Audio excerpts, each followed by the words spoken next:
আমার শখের ছাদ বাগানে আমি অনেক কিছুই দিয়েছিলাম। তীব্র গরমের কারণে সব কিছু এখন নষ্ট হয়ে যাচ্ছে। এই দেখুন করলা উঠিয়ে নিচ্ছে। অল্প হলেও আমার নিজের গাছের করলা, এটা দিয়ে আমি একটি ভাজি করে নেব। আর অন্যদিকেও আমি দিয়েছিলাম চিচিঙ্গা, আর এটাকে আপনারা কি বলেন, আমরা বলি চিচিঙ্গা। এদিকে আমি দিয়েছি জুতার ক্যারেটে, ছোট্ট একটি ক্যারেটে পুঁই শাক। আমি একটু একটু করে পুঁই শাক দিই, যেহেতু আমি ছোট্ট একটি বাগান করেছি। দু একটা জায়গায় বেশি করে দিলে একটি একটি করে কেটে নিলেও আমার একটি সবজি হয়ে যাবে। এখানে দিয়েছিলাম কচু, আর দেখুন মাশাল্লাহ কী সুন্দর কচুর লতি বের হয়েছে। এটাও দিয়েছিলাম জুতার ক্যারেটে, মাশাল্লাহ এখন অনেক সুন্দর হয়েছে। তারপর আমি মাঝে মধ্যে এখান থেকে পাতা কেটে নিয়ে ভর্তা বানিয়ে খাই, আমার প্রয়োজনের মতো হয়ে যায়। আর নিজের গাছের পাতা, মরিচ যাই খাই সব কিছু কেমন জানি ভালো লাগে। এখানে তো দিয়েছিলাম একটি বোম্বাই মরিচের চারা, দেখুন পাতার গুঁড়িয়ে গুঁড়িয়ে মরিচ এসেছে।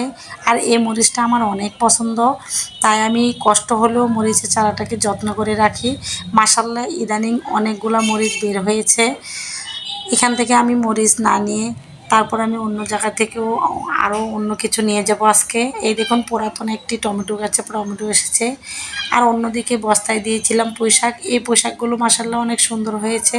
তার সাথে নিচে দিয়েছিলাম তেলের গেলেনে। আসলে কি অনেক জায়গায় একটু একটু করে দিলে আমার মতে আমার ছোট্ট ফ্যামিলিতে হয়ে যায় একটা ভাজি বা সবজি।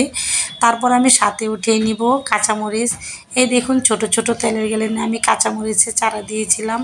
মাশাল্লাহ মোটামুটি এখান থেকে আমি অনেকগুলো মরিচ উঠিয়ে নিই, যা হচ্ছে আমার ফ্যামিলির জন্য যথেষ্ট। এই তো দেখুন 2-3টা গাছ থেকে মরিচগুলো উঠিয়ে নিচ্ছি। মাশাল্লাহ কত সুন্দর কাঁচামরিচগুলো। আর এই যে একটা মরিচ গাছ, এটা এত জাল, আমি কখনোই ভয়ে খাইনি। বোম্বাই মরিচ খাই, অতএব আমি এই মরিচটা একদিনও খাইনি। আমার ফ্যামিলির সবাই খায়। এই মরিচগুলি উপরের দিকে দাঁড়িয়ে থাকে, দেখতে খুবই ভালো লাগে। আর এই তো দেখুন 2টা গাছ থেকে অনেকগুলো মরিচ উঠিয়েছি। এই মরিচগুলো আজকের সবজি ভাজিতে, করলা ভাজিতে হয়ে যাবে।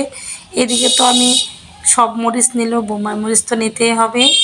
তারপর আমি বোম্বাই মরিচ গাছ থেকে কয়েকটা বোম্বাই মরিচ উঠিয়ে নিচ্ছি। এই মরিচটা ভাজির সাথে খুব খেতে স্বাদ। তারপর একটু একটু করে সবগুলো মরিচ নিয়ে নিয়েছি।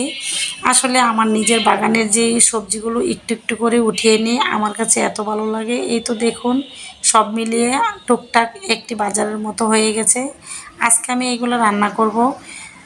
এই তো চলে এলাম বাসায়, সবজিগুলো কেটে নিয়েছি, এইগুলা ভাজি করব। আজকে ভাজি করব করলা। তারপর আমি সবগুলো সবজি কেটে ধুয়ে নিয়েছি। তারপর এই সবজিগুলো আমি রান্না করে নিব। আসলে আমার নিজের বাগানের সবজিগুলো খেতে অল্প হলেও এত আনন্দ পাই, যেটা বলে বোঝানো যাবে না। রান্না হয়ে গেছে। আজকের মতো ভিডিওটি এখানেই শেষ।